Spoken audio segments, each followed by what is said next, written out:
One day my husband and I, we was just riding, and we saw this guy putting a sign on a building.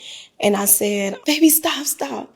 My husband say, Janella, no, we're not going to play with these people. We don't have nobody to get up. I say, please. So he turned around. We got out the car and walked in the building, and we asked him if we could see it. And he said, sure. So he gave us a walkthrough and everything. And once we finished the walkthrough, he said, do you like the building? And I said, I love the building. I said, but here's the problem. I don't have a dime. I said, I don't have any money. And I say, but if you allow me to move in this building and open up a school, I promise you I will pay you your money back. And that's when he was like, are you crazy?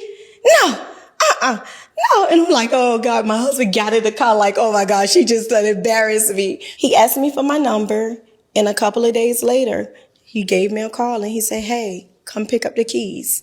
He said, I trust you. When we arrived to the school, he said, you know why I'm giving you these keys? Because when I came from Cuba, I came to the guy that owned this building and I said the same thing to him. And I know it was no one but God.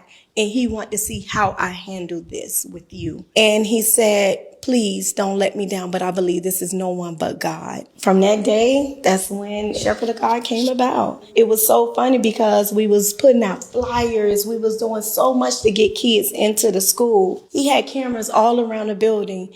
And one day he called me, he said, Janella, how long are you going to be there? I said, I don't know. You want me to wait on you or something? He said, yeah. He said, I'm coming now. So he arrived and he said, how are you selling this building? You don't have no furniture in here. He said, I'm going to give you money. So I'm thinking it's going to be about $500, $600. He wrote me a check for $28,000. And with that, that was the start of, Shepherd of God Christian Academy. Just one dream. And please, y'all don't give up on your dream because it's always someone that God is touching.